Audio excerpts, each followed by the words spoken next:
You might have heard it said that the God of the Old Testament is a God of violence, and that's in contrast with the God of Jesus, the God of the New Testament, who is a God of love.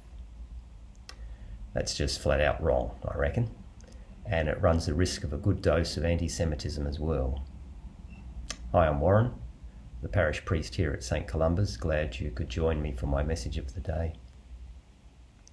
That kind of contrast has been present throughout the history of the church. Early on, there were sectarian groups who did just this.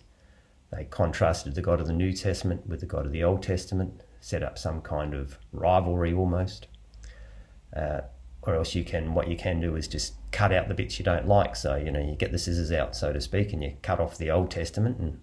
But then the problem is you find that in the New Testament, even with Jesus himself, you get bits that are way too like the Old Testament. So you've got to get the scissors out and you've got to cut those bits out as well.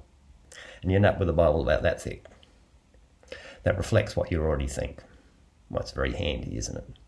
And of course, if your views change in 5 years, you might want to get the cuttings off the floor and paste them back in and cut some other bits out. It's a never-ending process. It just doesn't make sense. An ancient response to this kind of view, though, has been to see the movement from the Old Testament to the New as God's education of humanity.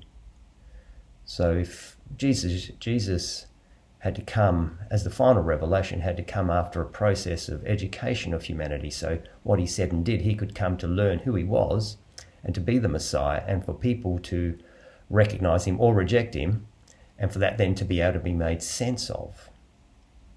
So you think of, for instance, the writings in the prophets. The suffering servant was used to make sense of Jesus.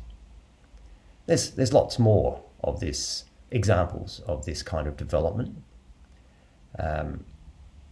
People have to learn. So this begins with Abraham and Sarah. God calls Abraham and Sarah out of their pagan city to live in the wilderness, to wander around. And that process of education, with all its scaffolding and all the ups and downs, the refinement, the dead ends, etc., it culminates in the final revelation of Jesus. And it enables us to make sense of Jesus. Now, of course, between Abraham and Sarah and Jesus, a lot happens. As an example of this educative process, the prophets came to see, in the Old Testament, came to see that the sins of the father would not be visited upon the children for X generations, but the person who sins is held responsible for their own sin. Jeremiah, another example, which I've mentioned in the last couple of Sundays, Jeremiah looks to a new covenant, not the old covenant written on the law, written on tablets of stone, but a new covenant where God would write the law on the tablet of the human heart. God would have to do it.